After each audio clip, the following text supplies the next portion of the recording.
Tara juga punya podcast. Tara juga punya podcast.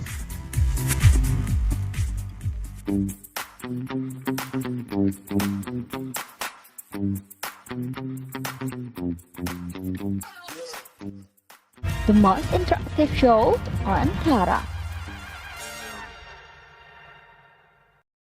Hai Sobat Tara, aku Esther Yohana dan aku Via di Kumis Kisah Lucu Mahasiswa. Tak terasa ya nih Via, kita udah di pertengahan semester nih. Betul Esther, kayaknya baru kemarin gitu loh datang dari Malang. Bener. Iya. Kamu udah berapa lama nih di Malang Via? Aku kebetulan sekarang aku baru semester 3, jadi baru 1 tahun. Gimana nih kalau Esther sendiri? Kalau aku ya karena angkatan 2021 itu masih COVID, nah jadi kemarin itu tahun 2022, jadi kalau mulai 2022 sampai sekarang itu sekitar 1,5 tahun deh. Soalnya semester ini aku lagi magang, jadi keren banget, semangat ya Esther. Bener. Ngomong-ngomong tentang Malang nih, tadi apalagi kita sebagai perantau nih. Iya betul banget, aduh ternyata kita perantau ya. Oke, Dewi, Esther sendiri dari mana sih? Oke, kalau aku ya aku dari Pulau Sumatera. Wow, ya di sini Provinsi Riau. Wow, Provinsi Riau. Aduh, kayaknya gak usah dikasih tau ya, ini clue-nya aja nih, tahu gak nih? Clue-nya adalah apa ya? Entrepreneur gitu ya? Apa ya? Tahu deh. Kayak transportasi. Jadi aku ngomongin pakai paspor internal sebenarnya. Iya, betul banget. Nah, ini sangat beda ya. Kalau semuanya juga sangat beda ya. Nah, karena kita orang perantau pasti nih kita punya culture shock. Betul, perantau di Malang. Betul banget nih. Pasti Sobat Tara penasaran kan ya dari cerita-cerita kita dan cerita dari Sobat Tara gimana culture shock di Malang ini. Oke, karena pasti culture shocknya mungkin bukan dari budaya aja, tapi bisa makanan dan juga orang-orang yang kita hadapi di daerah perantauan. Betul banget. So, stay tune terus karena nanti kita akan membahas culture shock di Malang ini. Aku alamin culture shock juga nih ya. Mungkin aku bisa cerita nih ke Sobat Tara. Boleh. Pertama aku sih culture shock di Malang itu gimana?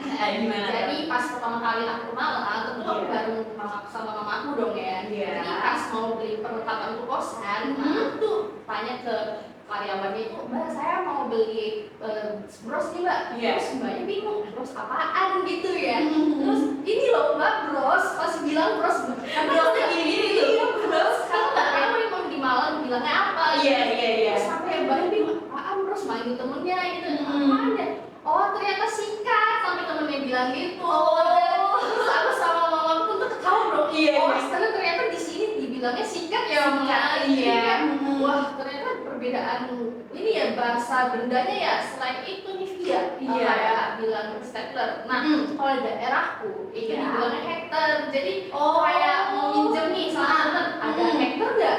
Ke temen gitu. Temennya bingung apaan hektar tuh? Iya. Aku bilang ini loh hektar untuk kertas. Aku bilang iya. Terus juga ngerti apaan sih itu mas terus katanya itu temen aku gitu kan. Iya ya. Kalau di daerahku itu tahu hektar. Jadi miskomunikasi gitu kan ya. Yang pertama kalau kamu gimana nih? Tapi aku lucu banget sih sama yang bros yang tadi gitu kan ya. Karena menurut aku kalau bros itu adalah bros hijab gitu kan. Iya sih gitu. Ternyata kalau di Sumatera bros itu buat sikat ya. Makanya agak bingung juga kok kalau jadi mbaknya sebenarnya. Oke, kalau dari aku sendiri sih mungkin dari kata-katanya tuh dari kontak itu ya. Apa itu? Karena coba kalau misalkan Esther nih ya, kontak sepeda atau kontak motor itu nanya apa? Ya, udah tahu juga sih. Ya kan? Nah, aku juga baru nanya tuh di sini. Jadi aku sama temanku lagi boncengan nih. Kebetulan sekarang yang ngendarain motornya. Terus dia nanya ke aku, "Ih, kontaknya mana?" Aku bilang, "Kontak HP, kontak person HP gitu kan ya. Kontak aku kan gitu kan. Enggak kontak motor. Loh, kontak motornya punya kontak atau gimana gitu kan. Oh, ternyata kunci sepeda gitu kan. Bukan kontak ya. Aku ini kontak apa? Iya sih. Ternyata itu adalah kunci sepeda.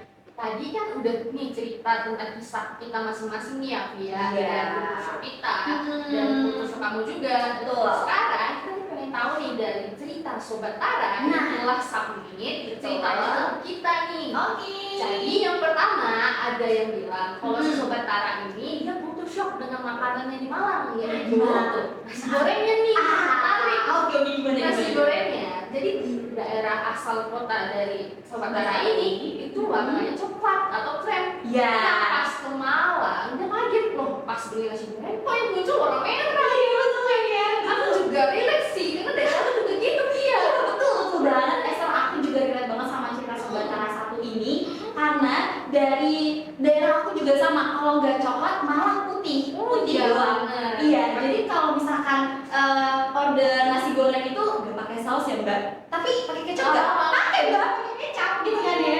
Malah kadang belum usah pakai apa-apa juga jadi gitu Iya, ya. kan di sini udah biasa dengan warna merahnya yang udah nggak Iya, beda. betul. Jadi kalau kita ya biasa aja yang Iya. warna coklat itu nggak perlu heran gitu dengan Iya. warna coklat, tapi ya udah kita terima aja nih. Ya, betul banget. Iya. Tapi by the way Kak, kalau Kakak ya apa lanjut. Tapi by the way lanjut dikit. Tapi Esther, kalau misalkan first impression dari nasi goreng ini kan itu kan merah tuh ya. First impression gimana? Apa wah ini udah pedes nih kayak gitu atau kayak gimana? Oh, aku cuma meragukan ini sih rasanya enak gak sih? Ada Oh, asinnya gitu. gak sih? Soalnya Iya. kalau misalnya merah sambal berarti pedes gitu, gak ada asinnya. Iya. Pas dicoba ya emang kurang asin. Kurang asin, aku juga. Betul banget. Emang kurang Agak asin. manis ya. Lebih manis. Iya. Dan kali itu saus apa ya? Saus tomat ya? Iya, katanya tuh saus tomat Esther. Jadi saus tomatnya ini dia manis gitu. Jadi kalau misalkan di Malang ini nasi gorengnya pakai saus itu kayak gitu. Betul. Oke, yang kedua gimana nih cerita yang kedua dari Sobat Oke. Tara? Jadi dari Sobat Tara ini yang kedua ada gorengan. Wow. Ya, itu Apa tuh? sebenarnya dari aku sendiri sih ya Esther, karena aku sebelumnya baru pertama kali ngejalanin puasa di Malang ini kan. Nah, pas mau nyari-nyari bubur gitu kan ya, buka.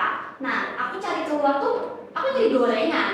Di Bekasi itu udah sepanjang jalan sampai ujung itu gorengan berjejeran. Pas aku lihat di Malang, loh kok nggak ada ya? Kaget. Iya, kaget kan. Pertama itu adanya yang manis. Sedangkan aku kan asin-asin terus gitu kan ya. Ya mohon maaf juga ya Sobat Tara ya, karena kan ya saya dari ya planet lain juga, jadi Pasti, bingung ya. gitu kan ya. Dimaklumkan. Terus dan yang kedua ini, aku kalau mau beli gorengan harus ada sambal kacangnya, Esther. Iya. Kalau daerah ini kalau gorengan dipakai sambal biasa gitu yang cabe gitu. Cabai atau saus kayak gitu Iya, ya kan? Oh, alah, iya. Kacang untuk yang sambal pecel. Iya betul, kacang yang Menarik ya. justru malah di orang-orang sana itu yang dicari bukan gorengannya, tapi kacangnya. Oke, Via, cerita selanjutnya apa nih yang dari Sobat Tara? Oke, dari Sobat Tara ini ada dari Abang Mas. Wih, aku itu menarik. Jadi, kalau misalkan kita mau stok abang-abang ya jualan cilok, es doger, es degan gitu kan ya, itu Esther sendiri manggilnya apa? Bang, aku mau bang, ini bang gitu. Bang, kan? Iya. Bener kan bang? Tapi ternyata di Malang ini bukan pakai bang Sobat Tara, jadi pakai Mas. Mas ya, karena Kebalikan gitu kan sebenarnya dari kita. Betul. Karena dari aku sendiri kalau misalkan coba kayak aku pernah dari first impression aku cerita aku pengen beli bakso nih. Nah enggak sih cilok waktu itu. Pas pengen beli cilok, bang 5.000 ya. Langsung ada mbak, tadi dulu. Terus temanku ngomong Mas Fit. wah, Mas, dan karena kata aku sendiri kalau Mas itu buat suami ya, Iya, gitu. sama. Kalau di aku kayak gitu. jadi aku juga begitu kok. Jadi nama panggilannya tuh kalau di Malang berbeda juga gitu loh, Sobat Yes. Tara. Iya. Ternyata kalau manggil bang di Malang itu kesannya kayak kakak adik ya katanya ya. Iya. Ayo bang, begini bang, gitu. Biasa ya kayak abang tukang bakso kan manggil abang. Iya, bukan kan lucu kalau misalkan Mas tukang bakso ya kan, ya kan? Lain ya. Tips untuk kalian yang kultur shock selama di Malang, yang pertama nih, kalau masalah makanan, kalian itu harus prepare yaitu stok makanan makanan yang banyak. Misalnya nih, kamu ini orangnya suka makan asin yang pedas. Nah, di Malang kan itu manis-manis ya. Jadi betul. kamu itu harus sediain sambal dari asal kota kamu itu ya 1 toples atau mungkin 1 kardus ya Via ya. Iya betul banget. Bahkan ya Esther, aku setiap jalan-jalan di Malang itu udah aku sediain garam atau enggak masako sih di tas aku. Bener. Karena even tuh kayak sop atau enggak kangkung itu tuh bener-bener lambat dan manis. Bener, Dan ya. lidah aku ini asin gitu loh Esther, atau enggak pedas. Jadi emang udah bawaan aja itu tuh sambal atau enggak masako itu udah. Tapi kalau misalkan aku cobain, aku kasih ya makananku ke orang-orang Malang sini, Vi, kok lu bisa gitu usaha sini nih gitu kan? Kayak ya itu emang udah apa ya, tes aku gitu kan. Biasa yang lidahnya dengan Iya. lidah yang seperti kita juga ya yang suka asin dan pedas gitu Iya, ya. betul. Nah, tips yang kedua nih, mungkin kalian berhadapan dengan orang-orang yang kayak, oh kok responnya gini ya, oh kok dia kayak ngebentak ya, oh kok ternyata manggil orang harus manggil bang atau mas gitu ya. Iya. Nah, jadi solusi untuk kasus seperti ini, kalian cukup ya siapin mental, ya open minded juga, ya kalau mungkin bisa juga ya belajar budaya di sini. Oh ternyata ini orang gimana ya, oh mungkin kayak, oh ternyata teman kamu ini orang Sunda, oh kamu harus halus, oh ternyata teman kamu ini orang NTT harus halus. Dan jadi kayak kamu harus open minded untuk bisa belajar dan menerima keadaan tersebut. Jadi Iya. itu tips yang aku sih menurut kita ya. Iya betul banget, kita harus bisa beradaptasi sama culture Malang ini, gitu kan ya. Yes. Terus juga kita harus lihat sisi positif dari segala apapun itu, dari aspek manapun. Karena sebenarnya banyak kok sisi aspek yang positif di Malang ini. Yes. Mereka baik-baik, mereka juga ramah-ramah, gitu kan ya. Jadi memang ada beberapa hal yang mungkin kita shocking di sini ya teman-teman. Tapi sebenarnya banyak juga kok aspek-aspek yang bisa kita petik di sini, karena kita juga belajar budaya dari Indonesia sendiri. Iya. Iya, karena kan di Malang, di Sunda, atau di Sumatera, atau dimanapun itu pasti beda ya, gitu. Dan lagi pula perlu di-note ya, kalian itu di Malang itu bukan sebulan itu, bukan setahun 4 tahun, Tahun, ya. 4 tahun ya. Secepat mungkin harus bisa beradaptasi Iya. dan menerima keadaan di tempat kalian tempati di tempat Betul kalian. banget. Semangat ya semuanya, semangat Sobat Dara. Wah, ternyata kisah kultur shock di Malang ini sangat lucu, beragam dan juga menarik untuk kita bahas. Iya, betul banget. Sampai kita tak terasa udah di ujung podcast nih ya, Waduh, ternyata. ngalah ya. Dan tentunya kita mau ngucapin terima kasih buat Sobat Tara yang udah setia menemani kita dari awal hingga akhir. Ya. Dan juga yang udah mengirimkan kisah-kisah lucunya ke kita nih. Ya, betul banget. Jadi bagi Sobat Tara yang mau mengirimi kisah-kisah menarik Sobat Tara nih ya, mulai dari kisah romantisnya atau kisah lucunya, kita tunggu banget di Tunggu ya. di segmen-segmen selanjutnya. Dan jangan lupa juga untuk follow @tara_radio_UM. Oke. Terima kasih juga buat Pia yang Ya. udah menjadi partner di Terima kasih juga ya. Esther. Oke. Betul. Sampai bertemu di kisah lucu mahasiswa selanjutnya. Aku Esther. Dan aku Pia.